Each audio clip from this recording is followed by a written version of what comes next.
La présidente de General Electric France est mon invitée ce matin. Bonjour Corinne de Bilbao. Bonjour. En 2015, General Electric rachetait Alstom dans le cadre d'une opération mouvementée. Et à l'époque, vous annonciez, vous promettiez 1000 créations nettes d'emplois. Alors maintenant qu'on est à mi-chemin, si on relève les compteurs, on en est où ? Alors effectivement, General Electric a fait l'acquisition de la branche énergie d'Alstom en 2015. Avec cette acquisition, je rappelle simplement qu'on a doublé les effectifs en France, puisque General Electric aujourd'hui, c'est 16 000 personnes en France. C'est aussi 20 sites industriels et c'est, comme je l'expliquais tout à l'heure, la création d'un centre de software à Paris. Aujourd'hui, on a parcouru beaucoup de chemins puisqu'on s'était engagé à créer 1000 emplois nets, c'est-à-dire à remplacer tous les emplois restructurés. On est à mi-chemin. Nous avons créé un centre de software européen à Paris avec 250 personnes d'ici 2018. On a déjà une centaine de personnes qui travaillent ici, au cœur de Paris, pour l'Europe. Nous avons également créé un centre de services partagés à Belfort, 200 personnes. Nous avons aussi lancé un programme d'excellence pour recruter des jeunes qui vont devenir les potentiels de demain, pour 240 personnes. Et le renforcement des activités dans le domaine de la production, et notamment à Belfort, puisqu'aujourd'hui Belfort est le centre d'excellence des turbines à gaz 50 Hz, et la majorité des turbines à gaz 50 Hz est faite à Belfort. Donc c'est-à-dire que sur les 1000 emplois promis, vous êtes à peu près aux 3/4 ou voire plus. Aujourd'hui, on est à mi-chemin. Donc, on a un plan qui se déroule, je dirais, de manière tout à fait sereine. Et on a un plan de recrutement. On a 500 emplois qui sont ouverts aujourd'hui à General Electric France. Donc, on est à mi-parcours. Alors, à l'époque, le ministre de l'époque, Arnaud Montebourg, avait prévu une pénalité de 50 000 € par emploi qui ne serait pas créé. Pourtant, en janvier 2016, GE annonçait annonçait la suppression de 6500 postes en Europe, dont 765 en France. Est-ce que ça remet en cause vos objectifs ou pas du tout ? Alors, ça ne remet absolument pas en cause les objectifs. Comme je l'ai expliqué, l'engagement de General Electric est de créer 1000 emplois nets en France, qui veut dire remplacer les emplois qui ont été restructurés. Je rappelle quand même, quand vous avez une acquisition, il y a toujours un certain nombre de duplications au niveau des sièges sociaux. Donc, ces restructurations ont été faites. Et aujourd'hui, on est dans une courbe ascendante. Les 1000 emplois seront réalisés. C'est un engagement important pour General Electric. C'est une question de réputation aussi. Et nous avons en France, je rappelle, une présence de 100 ans, 40 ans sur le plan industriel avec la fameuse JV avec Safran. Et nous considérons que la France est le deuxième pays de General Electric. Jeff Immelt aime à dire que c'est sa deuxième maison. Donc pour nous, c'est un pays où on va continuer d'investir dans les domaines de l'énergie et aussi dans le domaine du numérique. Alors on va parler du numérique. Dans le domaine de l'énergie, du secteur industriel, vous avez justement reconfirmé à nouveau votre ancrage à Belfort avec un investissement de 50 millions d'euros. L'objectif, si je ne me trompe pas, c'est de doubler la production de turbines à gaz d'ici 2018. Donc c'est même, on peut dire, à court terme. Aujourd'hui, cet investissement, il représente quoi dans l'ADN de General Electric France ? Alors Belfort, on a déjà beaucoup investi dans les dernières années. On avait déjà investi une centaine de millions pour le développement d'une toute nouvelle turbine, d'ailleurs, qui a été développée avec EDF, qui est la turbine la plus puissante au monde. Nous réinvestissons 50 millions d'euros cette année. L'objectif est effectivement d'augmenter la production des turbines 50 Hz et notamment de cette nouvelle turbine qui s'appelle la 9HA à Belfort. Et cet investissement va nous permettre d'augmenter les capacités de production. Donc on peut dire que la majorité des turbines à gaz aujourd'hui est 50 Hz est produite à Belfort. Ce que je voudrais souligner aussi, c'est que c'est une plateforme pour l'exportation, puisque nous exportons 90% de ce que nous produisons dans le domaine de l'énergie et en particulier à Belfort. Et alors justement, quand on vous écoute, est-ce que c'est la preuve finalement qu'en France, malgré le fait que la part de l'industrie manufacturière a chuté depuis les années 70, si je me base selon des chiffres de l'INSEE, c'est passé de 22,3% du PIB à 11,2% des années 70 à 2014. Est-ce que c'est la preuve qu'en France, il y a encore de l'avenir pour l'industrie et notamment pour exporter ? Alors nous, on croit à l'attractivité de la France. La France est un pays où il y a des ingénieurs de qualité, il y a un écosystème performant. Comme je disais, nous avons travaillé avec un certain nombre de partenaires. Donc on croit en l'attractivité de la France. La France a des atouts certains.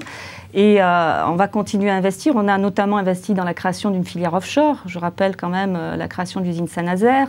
On va créer une usine, on a annoncé la création d'une usine à Cherbourg dans le domaine des pales d'éoliennes également. On a 5 sièges sociaux en France, notamment dans le domaine des réseaux, le siège social mondial des renouvelables. Donc la France, pour nous, c'est aussi une terre d'innovation. C'est-à-dire qu'on investit en France sur des technologies structurantes pour l'industrie. On bénéficie d'une qualité d'engineering qui est importante et on exporte, puisqu'on exporte dans la plupart des métiers dans lesquels on se trouve entre 80 et 90%. Et vous investissez donc dans l'industrie, mais également dans le numérique, et c'est le deuxième volet, avec la création récemment d'un centre en France.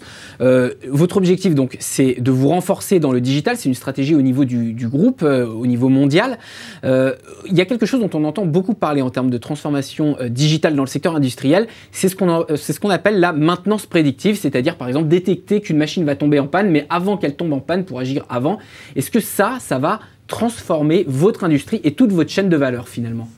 Alors, General Electric a des grosses ambitions puisque l'objectif, c'est de réaliser un chiffre d'affaires de 15 milliards de dollars d'ici 2020 et d'être dans les 10 premières compagnies éditeurs de logiciels d'ici 2020.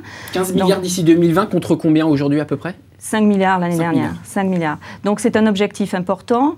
C'est le digital, si vous voulez, c'est auparavant on avait les machines qui parlaient aux consommateurs. Aujourd'hui, c'est les machines qui vont parler entre elles. Et ça, c'est très puissant, c'est-à-dire qu'on associe la technologie, c'est-à-dire qu'on est très fort en termes de technologie au niveau de General Electric avec les softwares. Et la combinaison de ça va permettre de générer des applications qui vont apporter la productivité aux clients. Je peux peut-être vous donner un exemple. Vous prenez un moteur d'avion aujourd'hui, vous avez 30 à 50 capteurs. Cela va vous donner un certain nombre de données sur la température, l'usure. Vous générez, lorsque vous avez un vol Paris-Madrid, 1 terabyte de données. À partir de ces données, vous allez pouvoir aller voir la compagnie aérienne et lui dire, moyennant la révision de ces paramètres-là, on peut économiser 1% de fuel. Ça représente des économies énormes. Sur l'échelle européenne, ces économies-là, au niveau de l'aviation commerciale civile, pourraient représenter dans les 15 prochaines années jusqu'à 9 milliards d'euros. Derrière ça, c'est la question aussi des objets connectés, puisque vous disiez les machines sont connectées dans le secteur industriel.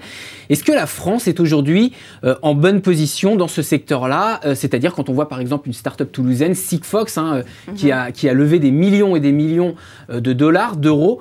Comment se situe la France dans l'écosystème mondial et est-ce que vous travaillez avec cet écosystème français? Alors, la France a un certain nombre d'atouts, comme je vous l'ai expliqué, c'est-à-dire que la France a des data scientists de talent. Nous avons ici recruté une centaine de personnes. Il y a aussi la French Tech. Aujourd'hui, la France aussi est dans au 3e rang des entreprises les plus innovantes. Les gouvernements ont fait un certain nombre d'efforts avec l'Alliance du futur, avec la Nouvelle France industrielle. Donc la France a des atouts et ces atouts, il faut qu'on les transforme aujourd'hui. Nous travaillons beaucoup à l'écosystème. Nous avons signé ici, au niveau du Centre de software européen, à peu près 16 partenariats. Donc nous travaillons avec des startups, nous incubons des startups, nous travaillons avec des sociétés de consulting. Nous avons lancé une plateforme qui s'appelle Predix, qui est un système, à la fois une infrastructure, un système de développement d'applications, sur laquelle nous développons nos propres applications, mais beaucoup de partenaires, que ce soit des grands groupes, des entreprises ou des startups, vont développer leurs applications. Donc on parle réellement d'écosystème autour de la transformation digitale. Et juste pour terminer, alors vous qui forcément connaissez bien les questions industrielles et puis d'écosystème, notamment sur ces sujets du numérique, on est en pleine élection présidentielle. Dans quelques mois, il y aura un prochain président, un nouveau ministre de l'économie. Quel message lui adressez-vous en termes de politique industrielle? Quelle politique industrielle doit être menée en France dans les prochaines années? Alors, ce qui est important pour nous, comme la plupart des entreprises, c'est d'avoir des cadres réglementaires stables. C'est d'avoir des cadres réglementaires stables et c'est d'avoir une politique qui nous permette d'avoir du libre-échange. C'est aussi les soutiens et les dispositifs à l'innovation qui sont très importants en France et qui sont un des atouts français. Mais c'est aussi les soutiens à l'export. Comme je rappelais tout à l'heure, nous exportons 90% à peu près de ce que nous fabriquons. Et les dispositifs à l'export, nous avons pu en bénéficier aussi sur le site de Belfort, qui nous a permis d'exporter beaucoup de nos projets. Donc ça, c'est important pour nous. La deuxième chose, c'est la formation. Aujourd'hui, on se rend compte quand même qu'il y a un décalage de vitesse entre la transformation de l'industrie, qui a besoin de nouveaux talents, qui a besoin de formation à la fois technologique, mais software, donc de formation plus hybride. Donc il y a un très très gros travail à faire au niveau de l'éducation pour pouvoir rapidement transformer l'industrie et adapter les profils qu'on a aujourd'hui dans nos domaines industriels. Merci Corinne de Bilbao, je rappelle, présidente de General Electric France.